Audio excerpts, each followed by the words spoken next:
Parfois, on a le sentiment de tout savoir des secrets de notre monde. Et de fait, on peut et on doit se servir d'Internet pour se renseigner sur notre environnement.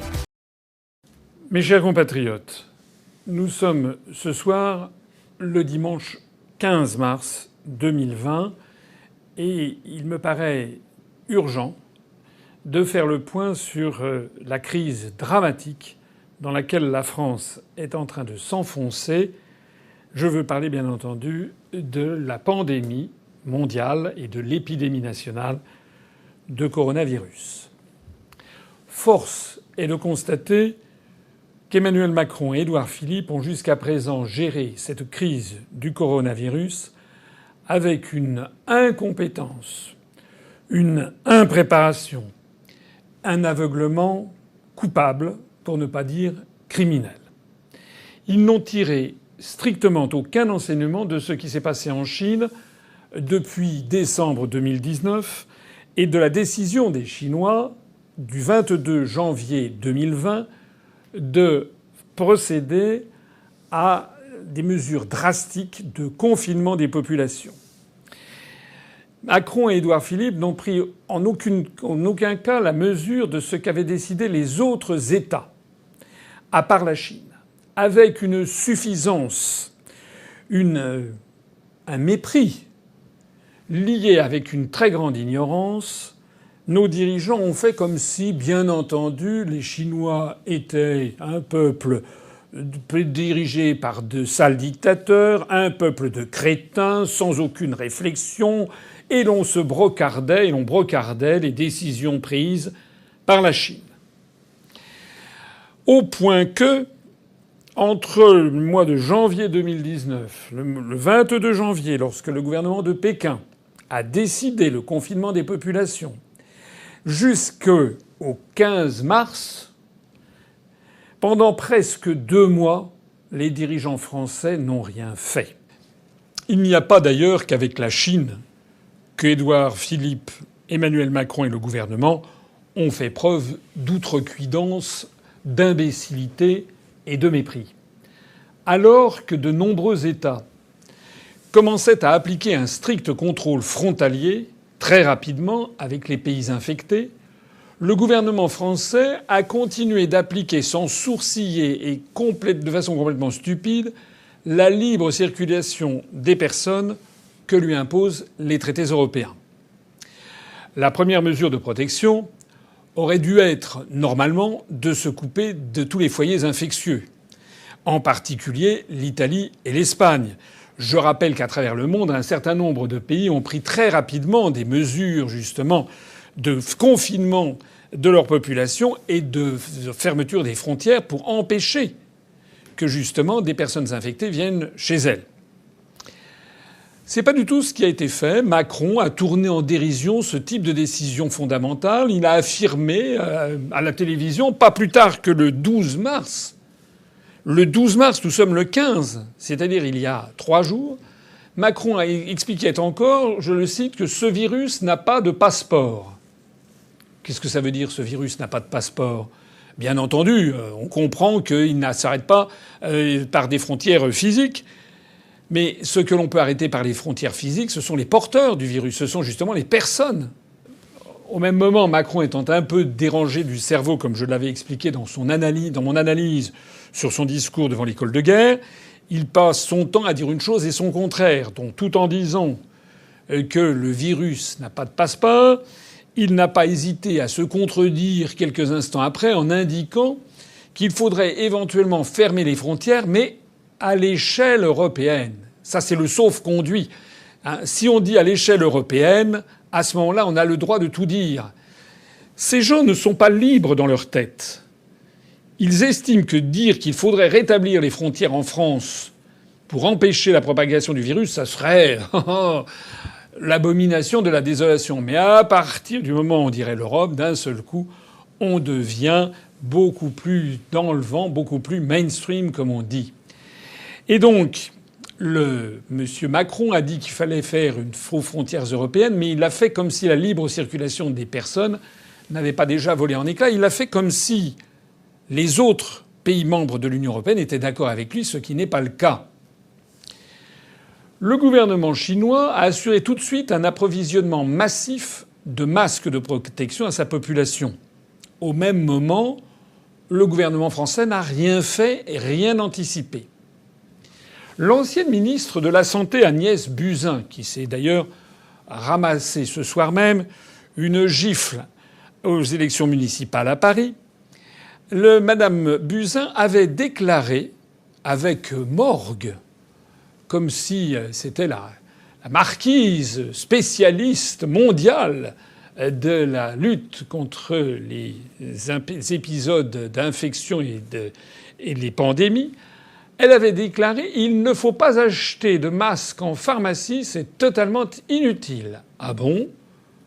Ça veut dire que Mme Buzyn nous explique qu'elle est plus compétente que des centaines de millions de Chinois, d'Asiatiques qui, depuis des décennies, lorsqu'il y a des épidémies, mettent justement des masques pour éviter la propagation. D'ailleurs, Mme Buzyn avait indiqué que de toute façon, je la cite, « Nous avons des dizaines de millions de masques en stock en cas d'épidémie ». Ah bon? Mais est-ce que vous avez essayé ces jours-ci d'acheter des masques en pharmacie? Dans toutes les pharmacies de France et de Navarre, on vous dit qu'il n'y a pas de masque. Je rappelle aussi que c'est la même Mme Buzyn, ministre de la Santé, qui avait affirmé fin janvier 2020 que le risque d'importation de ce virus depuis Wuhan était quasiment nul et que le risque de propagation du coronavirus dans la population était très faible. Mais enfin, quand on est d'une telle incompétence, mais Mme Buzyn devrait quitter le gouvernement, c'est d'ailleurs ce qu'elle a fait, mais elle devrait surtout quitter la scène publique. Il faudrait d'ailleurs, et je pense que nous y arriverons, cette sera une de mes conclusions, il va falloir demander des comptes à tous ces gens qui se permettent de dire devant des millions de Français, avec une suffisance, une morgue, un orgueil qui n'a d'égal que leur totale incompétence et ignorance des propres dossiers, qui se permet de dire des contre-vérités monumentales. Elle n'est pas la seule.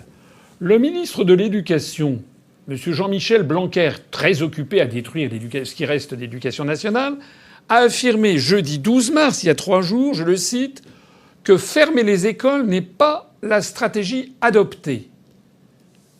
Quelques heures après, Macron soi-même, le soir même, démentait M. Blanquer. Qu'est-ce que ça signifie? Qu'est-ce que ça signifie? Quel est ce gouvernement de pieds nickelés?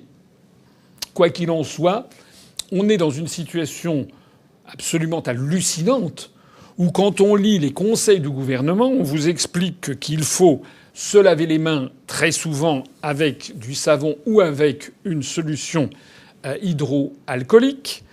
Sauf que quand vous allez dans une pharmacie, il n'y a pas plus de solution hydroalcoolique que de masques de protection ou que de beurre en broche. On se moque des Français dans une situation qui est exceptionnellement grave, puisque ce sont des centaines, des milliers, peut-être des dizaines de milliers de morts qui sont à la clé de toute cette affaire.